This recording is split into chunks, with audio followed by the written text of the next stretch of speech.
This little demonstration is to show you how we can use MongoLab to get a MongoDB hosted in the cloud. So you should already have an account set up. I'm just going to log into mine. If you don't, you can go to MongoLab. You can sign up for free. It's as simple as giving them your username, password, email address. You'll get a confirmation email pretty much right away. Click on the link and your account is active. So I've got an account. I'm going to log in.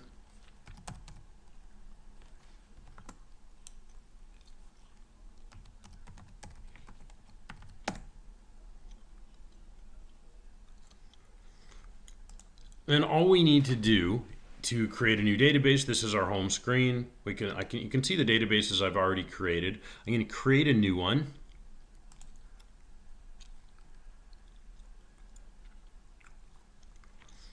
Now we can choose the provider. Since we already have access to Azure for hosting our Node apps, it probably makes sense to pick Azure. And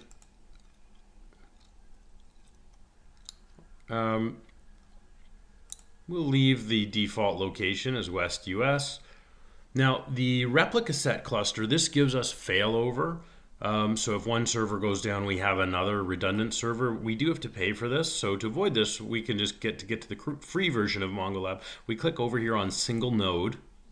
We can get a database in the sandbox for free, and our price, I like it, $0 a month. So I'm just going to go ahead and create a database and give it a name. So I'll call it Mongo Demo, and I'll try to create my new database. So it's done as quick as that. My database is created, and if I go and click on it now, we can see that we have a couple different ways to connect. If we want to use the command prompt and issue commands directly on our database using the Mongo command at the command prompt, well, here's our command. Our server is DS048368. That's our port, .mongolab.com, running on the same port, the name of our database, and then we supply our username and password. The connection string from within our Node application is actually right here. So we can simply copy and paste this into app.js in order to allow our Node application to connect to our cloud service. Okay. Now notice I've got a message here in yellow. It says a database user is required to connect to this database. Click here to create one. So right now we've got a database, but we don't have any credentials to actually access it. We can also see our list of collections. As we said last week, these are like tables in a relational database. And at the moment, we have none. We have a blank database. So I'm going to go ahead and create a new user.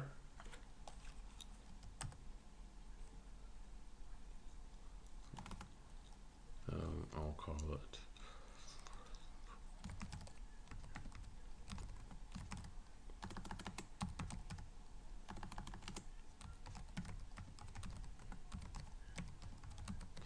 by default, this make read only box is unchecked. We'll want to leave that box unchecked. The reason for this is we are going to want to use this user account for doing create, read, update, and delete. If we make our user account read only, our database user account read only, then that user will only be able to run pages that run queries, but won't be able to do create, update, or delete. So I'm going to create my user. And now we can see I have a user that I also called Mongo Demo. So I can create other user accounts. So now what I want to do is we created a local MongoDB back in week 5. We created on our local server and we inserted 3 records. And if you recall, one of the neat things about MongoDB is if we go ahead and insert some new documents into a collection, if the collection doesn't exist, MongoDB will just create it on the fly according to the data that we provide and first generate the collection and then insert the documents. So we're basically going to do a repeat of this insert we did last week, but instead of using Mongo and connecting to our local server, we're going to use Mongo and connect to the MongoLab server. So the first thing I'm going to need to do is open a command prompt. Now there's 2 places we could run the Mongo executable from.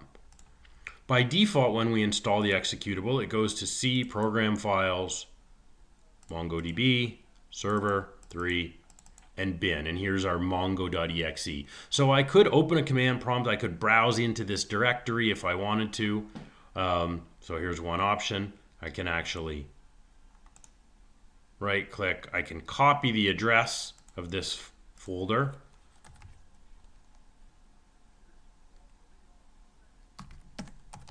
If I go back to my root and paste this in, we could run Mongo right from here. Here's our mongo.exe. So we could run this command to connect right from here. So that would work. Or my other option is last week in class,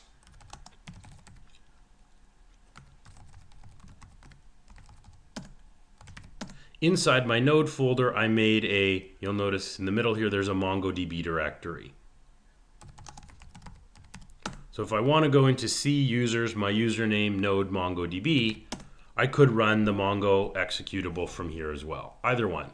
I'm used to running it from within my node folder. I just find the path is easier. I don't have to browse and drill down all the way into my program files.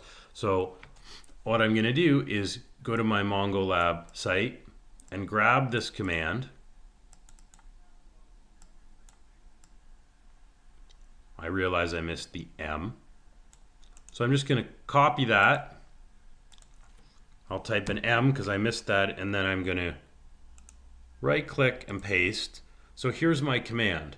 Mongo, my server name and port number, my database name, and now we've got a couple parameters here. So we've got a placeholder for DB user.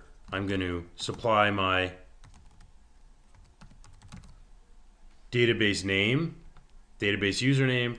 I'm also going to remove the DB password placeholder, including the curly braces, and put in my database password.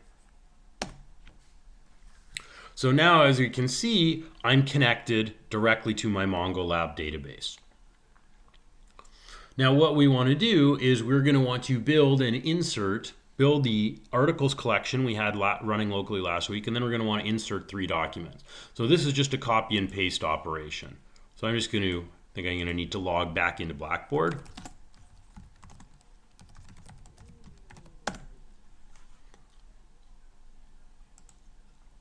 And I will jump into my week 5 folder because we have an insert script there. So inside of week 5 down at the bottom, here are our 3 articles. So I'm just going to highlight that Mongo code. I'm going to copy it to my clipboard, come back to my Mongo prompt, and if I paste and also hit enter to run the last command, you can see that we've inserted 1, 2, 3 records. If I want to verify this, I can run my db.articles, which is the name of our collection, .find, and I can format this with the pretty function. And now you can see the articles that I've had on Blackboard. They now exist in my MongoLab database, at least according to the command prompt. Now, how can I check this online? If I can go back to my MongoLab page and just refresh my list of collections, now all of a sudden here's my articles collection. There's 3 documents here. If I click to expand, we can see in the browser the 3 records with our unique IDs as well as the article created, title, and content. Now I'm just going to open up, we don't really need this command prompt anymore. So I'm going to open up our folder from last week. So here's my lesson 6. Oops, sorry. I'm going to open up. This was what we did last week.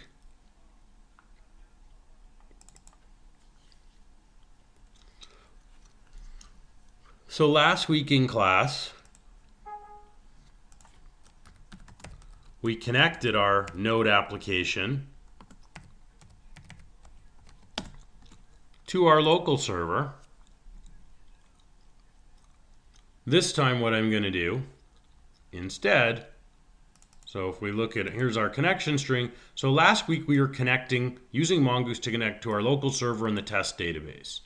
So if we want to change our application, we can comment this one out. I'll just make a note that this is our local connection. But underneath it, we want to put a live one. Well, where do we get the live connection string to MongoLab? Well, we can see that in the MongoLab website, and we can literally copy and paste. So if I just click back on the name of my database, right here, it says to connect using a driver via the standard URI. Here's the code we need. So I'm going to highlight this line, copy that to my clipboard, and I can paste that in. I just need my mongoose.connect function, and in single quotes, there's my connection string, and now I just need to replace my DB user and DB password placeholders.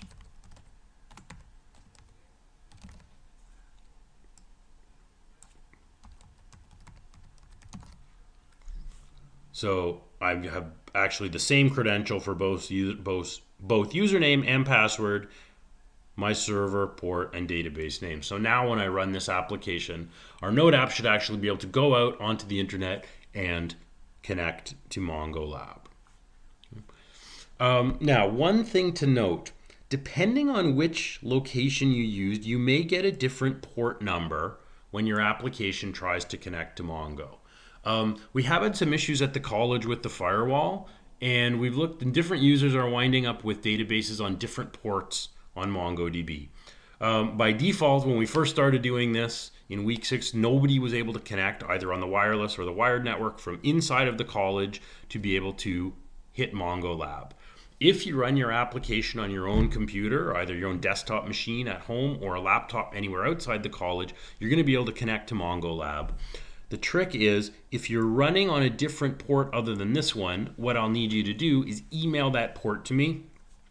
So, and again, this port's generated automatically in MongoLab when you create your database. There's your port number here.